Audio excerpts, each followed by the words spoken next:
Je reviens sur les topics sensoriels.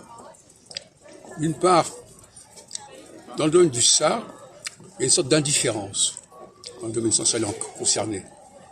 Par exemple, si on a un ça sensoriel au niveau visuel, on n'est pas choqué par le visuel. On n'a pas de choc visuel. Par exemple, la couleur de la peau, le visage, différent, ça ne nous choque pas. Donc on peut cohabiter avec des gens qui ont des visages totalement différents. On peut également aller dans les hôpitaux où les gens sont abîmés, etc., par l'âge, par la maladie. Ça ne choque pas.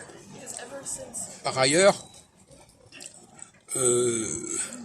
inversement, on sera choqué par d'autres choses. On sera alerté par une odeur, par exemple. On sera choqué par une proximité trop grande, par quelqu'un qui vient vous voir, qui vous embrasse, qui vous saute dessus, si on peut dire.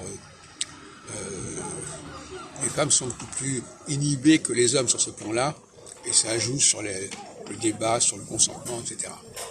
Et puis le deuxième point que je voulais signaler, c'était la question du trop ou du pas assez.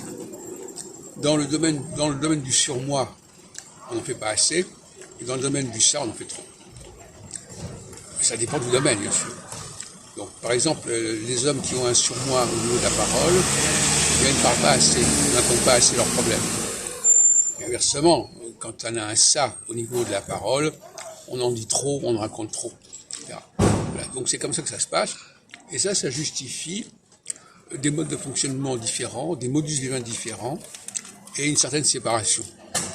Parce qu'en phase équinoxiale, la séparation, la distinction est nécessaire. Le concert est nécessaire. On ne peut pas demander à des gens qui ont des modes de fonctionnement différents de vivre les uns sur les autres.